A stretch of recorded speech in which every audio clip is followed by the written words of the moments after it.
जरांगे पाटील मुंबईमध्ये पोहोचलेले आहेत आझाद मैदानावरती आणि त्यांनी ठाम निर्धार केला की जोपर्यंत आरक्षण ओबीसी मधून दिलं जात नाही मराठा समाजाला तोपर्यंत आम्ही इथून हलणार नाही.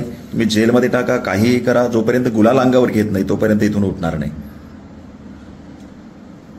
मला वाटतं आज दुपारपर्यंत ते मुंबईत पोहोचतील असं आम्हाला त्याप्रमाणे माहिती होती. तथापि आता आज ते पोहोचलेले आहेत. त्यांच्या सगळ्या मागण्यासंदर्भात त्यांनी पूर्वीचा शासनाकडे एक निवेदन पाठवलेलं आहे. त्या बाबतीमध्ये आमच्याकडे स्तरावर चर्चा सुरू आहे. मात्र उपसमितीची जी आपली बैठक आज होणार होती त्याचं काही नियोजन झालंय का? समिती सदस्यांची चर्चा झाली का आणि ती बैठक कधी होईल? नाही, आता उपसमितीच्या सदस्यांची बैठक तर काही नाहीये, कारण आता त्यांच्या आलेल्या मागण्या निवेदन आता आम्हाला प्राप्त होईल. त्यानंतर मग समितीच्या सदस्यांना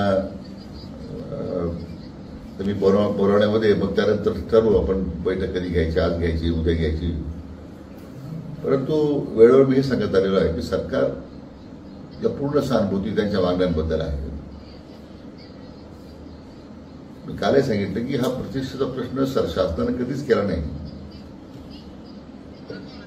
ज्या मागण्या आपण त्यांच्या मागण्या आपण विचारात आपण घेतलेल्या आहेत त्या म्हणजे विशेष करून मी गेले 2 दिवस ते सांगतो की हैदराबाद गॅझेटरमधून जे काही लोकांचे दाखले उपलब्ध होते त्यांना दाखले देण्याबद्दल कार्यवाही करावी आणि अद्यापही मला वाटतं ती कार्यवाही सध्या सुरू आहे. पण अद्यापही जी काही मंडळी वंचित राहिली असतील तर त्यांना या हैदराबाद गॅझेटरचा अभ्यास जो न्यायमूर्ती शिंदे समिती करते ते झाल्यानंतर ती आपण कार्यवाही करू.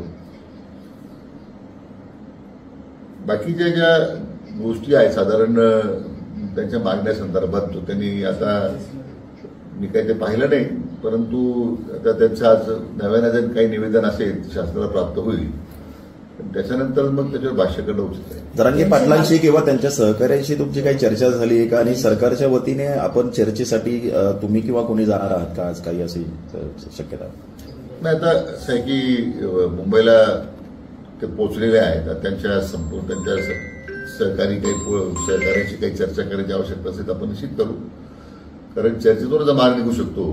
आणि शेवटी सगळ्यांची भावना एक आहे की आपल्याला आरक्षणाच्या मुद्द्यावर योग्य मार्ग निघाला पाहिजे. म्हणून तसा त्यांचा निरोप येईल किंवा त्यांची चर्चेची तयारी आहे, आमची चर्चेची तयारी आहे. दोन्ही बाजूनी एक सकारात्मक प्रतिसाद मिळतो. मला वाटतं निश्चितपणे चांगला मार्ग निघेल अशी अपेक्षा आहे. जरांगे पाटलांनी जी मागणी केली आहे की ओबीसीतून आम्हाला आरक्षण मिळावं, या मागणीवर तुम्हाला काय वाटतं? तुम्ही मान्य आहे का अशी मागणी केलेली? की यापूर्वी एक शासनाची भूमिका आहे. पूर्वीच आपण निर्णय केला होता की आरक्षण देताना इतर कोणत्याही समाजाच्या आरक्षणाला आपण धक्का लावू देणार नाही ही आपली भूमिका राहिली आहे. म्हणून तर मागे 16% आरक्षण देवेंद्रजी फडणवीस साहेब मुख्यमंत्री असताना दिलं होतं. पण ते सर्वोच्च न्यायालयामध्ये दुर्दैवाने महाविकास आघाडीच्या नाकारत्यामध्ये टिकलं नाही. आता आपण मान्य शिंदेसाहेब मुख्यमंत्री झाल्यानंतर पुन्हा त्याच्यावर मोठा पुष्कळ त्याच्यावर सुद्धा अशाच प्रकारचा गदारोळ झाला होता आणि नंतर 10% आरक्षण द्यायचा निर्णय झाला. तो अद्यापही टिकून आहे सुदैवानं. त्यामुळं एकतर स्वतंत्र 10% आरक्षण आपण दिलेलंच आहे. आता मान्य जरांगे पाटलांची जी काही मागणी असेल निश्चितच आता त्यांचं ज्यावेळी निवेदन आम्हाला प्राप्त होईल त्यामुळे मग मला त्याच्यामध्ये नंतरच मग आपण त्याच्या संदर्भात भाष्य करता येईल. आता यापूर्वी मी सांगितलं होतं की खरं म्हणजे जे काही महाराष्ट्राचे जे नेते आहेत मग ते शरद पवार असतील, मान्य उद्धव ठाकरे असतील, मग काँग्रेसचे पुढारी आहेत जे आज देश पातळीवर सुद्धा राहुल गांधीची एक वेगळी भूमिका आहे. त्यांच्या राज्यातल्या पुढाऱ्यांची काय भूमिका आहे? काँग्रेसला स्वतःची भूमिकाच नाही दुर्दैवानं. राज्यामध्ये हा पक्ष पूर्ण म्हणजे लयास गेलेला आहे. त्यांचे पुढारी वेगळे वक्तव्य करत आहेत. परंतु हे जे जाणते राजे आहेत किंवा महाविकास आघाडीचे माजी मुख्यमंत्री होते यांनी एकदा भूमिका स्पष्ट करावी ना की आपण ओबीसीत मराठा समाजाला आरक्षण देऊ शकतो, दिलं पाहिजे. ते आज कोणी बोलत नाहीये.